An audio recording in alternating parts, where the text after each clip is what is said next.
ರಾಜ್ಯ ಕಾಂಗ್ರೆಸ್ ಸರ್ಕಾರ ದ್ವೇಷದ ಭಾವನೆ ಸೃಷ್ಟಿಸುತ್ತಿದೆ. ಇದರಿಂದಾಗಿ ರಾಜ್ಯದ ಅಭಿವೃದ್ಧಿಗೆ ಹಿನ್ನಡೆಯಾಗುತ್ತಿದೆ ಎಂದು ವಿಧಾನಸಭೆಯ ವಿರೋಧ ಪಕ್ಷದ ನಾಯಕ ಆರ್ ಅಶೋಕ್ ವಿಧಾನಸಭೆಯಲ್ಲಿಂದು ಆರೋಪಿಸಿದ್ದಾರೆ. ರಾಜ್ಯಪಾಲರ ಭಾಷಣದ ಮೇಲಿನ ವಂದನಾ ನಿರ್ಣಯ ಕುರಿತು ವಿಧಾನಸಭೆಯಲ್ಲಿ ನಡೆದ ಚರ್ಚೆಯಲ್ಲಿ ಭಾಗವಹಿಸಿದ್ದ ಅವರು, ಕೇಂದ್ರ ಮತ್ತು ರಾಜ್ಯ ಸರ್ಕಾರಗಳು ಒಟ್ಟಾಗಿ ಕೆಲಸ ಮಾಡಿದರೆ ಮಾತ್ರ ಅಭಿವೃದ್ಧಿ ಸಾಧ್ಯ.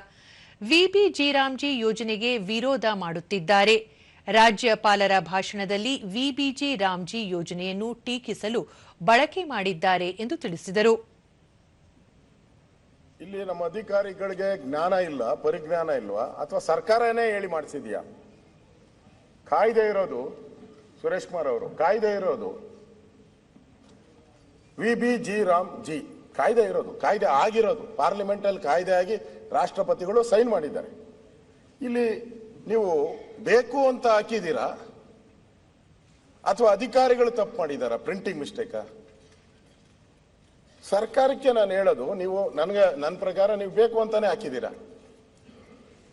ನಿಮ್ಗೆ ಯಾಕೆ ಈ ರಾಮನ ಬಗ್ಗೆ ನಿಮ್ಗೆ ವಿರೋಧ?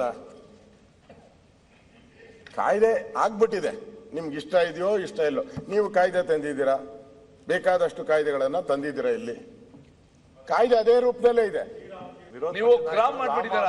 ವಿಬಿಜಿ ರಾಮ್ಜಿಯಲ್ಲಿರುವುದು ಶ್ರೀರಾಮನ ಹೆಸರಲ್ಲ ಎಂದು ಸಚಿವರಾದ ರಾಮಲಿಂಗಾರೆಡ್ಡಿ, ಬೈರತಿ ಸುರೇಶ್ ಆಕ್ಷೇಪ ವ್ಯಕ್ತಪಡಿಸಿದರು. ಈಗ ಏನಿದೆಯೋ ಅದನ್ನ ನಾನು ಹೇಳಿದ್ದೀನಿ. ಯಾಕೆ ದೇವ್ರ ಹೆಸರು ತಗೊಂಬತ್ತೀರಾ? ಮತಕ್ಕೆ ಮುಂಚೆ ಜಿ ರಾಮ್ ಹೆಸರು ಅಲ್ಲ ಅಂತ ಹೇಳವ್ರೆ. ಮತಕ್ಕೆ ಮುಂಚೆ ಎಲ್ಲದಕ್ಕೂ ರಾಜಕಾರಣ ಮಾಡಿದ್ರೆ ಯಾರು ಹೇಳಿದ್ದು? ರಾಮ್ ಅಂತ ಹೇಳಿದ್ದು. ರಾಮ್ ಬಹಳ ಆಯ್ತು, ಇಂಪಾರ್ಟೆಂಟ್ ಸಭಾಧ್ಯಕ್ಷ. ಶ್ರೀರಾಮಚಂದ್ರಗೂ ಜಿ ರಾಮ್ಜಿ ಸಂಬಂಧ ಇಲ್ಲ ಸಭಾಧ್ಯಕ್ಷ.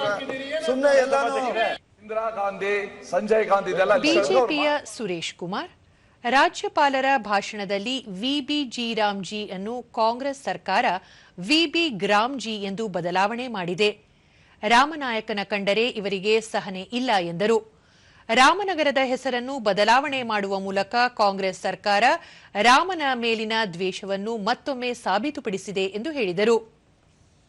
ಇದು ಯಾವ ರೀತಿ ನ್ಯಾಯ?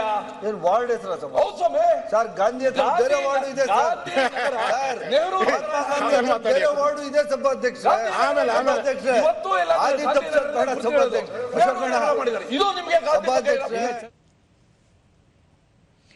ಆರ್ ಅಶೋಕ, ಕಾಂಗ್ರೆಸ್ ಪಕ್ಷ ಸಂವಿಧಾನಬದ್ಧವಾಗಿ ನಡೆದುಕೊಳ್ಳುವುದಾಗಿ ಹೇಳುತ್ತಿದೆ, ಆದರೆ ಅದಕ್ಕೆ ತದ್ವಿರುದ್ಧವಾಗಿಯೇ ವರ್ತಿಸುತ್ತದೆ.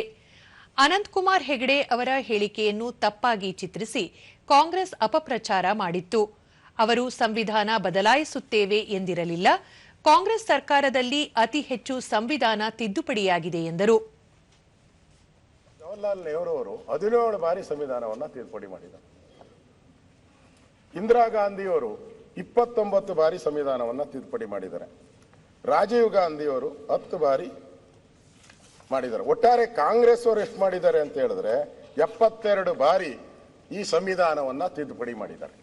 72 ಬಾರಿ. ಬರ್ತೀನಿ ಅಲ್ಲಿಗೆ. ನೀವು ಕೇಳ್ತೀರಾ ಪರಮೇಶ್ವರ್ ಅವರೇ, ಅಲ್ಲಿಗೂ ಬರ್ತೀನಿ ನಾನು. ಆಮೇಲೆ ಅವರು ಕೇಳಿದ್ರು, ಅಟಲ್ ಬಿಹಾರಿ ವಾಜಪೇಯಿ ಅವರು 14 ಬಾರಿ ಮಾಡಿದ್ದಾರೆ. ನರೇಂದ್ರ ಮೋದಿ ಅವರು 8 ಬಾರಿ ಮಾಡಿದ್ದಾರೆ. ಅಂದ್ರೆ ನೀವು 72 ಬಾರಿ ಮಾಡಿದವರು, ನೀವು ಸಂವಿಧಾನವನ್ನ 72 ಬಾರಿ ತಿದ್ದುಪಡಿ ಮಾಡಿದವರು. ಈ ನಡುವೆ ವಿಧಾನಸಭೆಯ ಕಲಾಪದ ಆರಂಭದಲ್ಲಿ ಬಿಜೆಪಿ ಶಾಸಕ ಪ್ರಭು ಚೌಹಾಣ್ ಅವರು ಶಾಸಕರಿಗೆ ಲ್ಯಾಪ್ಟಾಪ್ ಕೊಡಿ ಎಂದು ಮನವಿ ಮಾಡಿದರು. ಇದಕ್ಕೆ ಪ್ರತಿಕ್ರಿಯಿಸಿದ ಸಭಾಧ್ಯಕ್ಷ ಯುಟಿ ಖಾದರ್, ಶಾಸಕರಿಗೆ ಲ್ಯಾಪ್ಟಾಪ್ ಅಥವಾ ಐಪ್ಯಾಡ್ ನೀಡುವ ಆಲೋಚನೆ ತಮಗಿದೆ. ಅದನ್ನು ಶಾಸಕರು ಮಾತ್ರ ಬಳಕೆ ಮಾಡಬೇಕು. ಐಪ್ಯಾಡ್ ಬಳಕೆ ಮಾಡಲು ಶಾಸಕರಿಗೆ 3 ದಿನಗಳ ತರಬೇತಿ ನೀಡಲಾಗುವುದು. ಅದರಲ್ಲಿ ಭಾಗವಹಿಸಿದವರಿಗೆ ಮಾತ್ರ ಐಪ್ಯಾಡ್ ನೀಡಲಾಗುವುದು ಎಂದು ತಿಳಿಸಿದರು. ಅಭಿನಂದನೆಗಳು. ಲ್ಯಾಪ್ಟಾಪ್ ಮಂಜೂರಾಯ್ತು ನೋಡ್ರಿ, ಲ್ಯಾಪ್ಟಾಪ್ ಮಂಜೂರಾಯ್ತು ನೋಡ್ರಿ. ಎಲ್ಲಪ್ಪ ಸಭಾಧ್ಯಕ್ಷರೇ, ಅಭಿನಂದನೆಗಳು. ಬಂದ್ರೆ ಈಗ ವೆಲ್ಕಮ್. 1 2 3 4 5 ಮಿನಿಸ್ಟರ್ ಇಲ್ಲೇ ಇದ್ದಾರೆ ಹೋಮ್ ಮಿನಿಸ್ಟರ್ ಅಶೋಕಣ್ಣ ಹೊರಗಡೆ 4 ಜನ ಅವ್ರು ಹೊರಗಡೆ, ನಾನು ಇದ್ದೆ ಅಲ್ಲೇ. ಏನಕ್ಕೆ 4 ಜನ ಹೊರಕ? ಸುಮ್ಮನೆ ಅಷ್ಟು ಬ್ರೈಟ್ ಒಂದೇ ದಿವಸ ಕಲ್ತು ಬಿಡ್ತೀರಿ.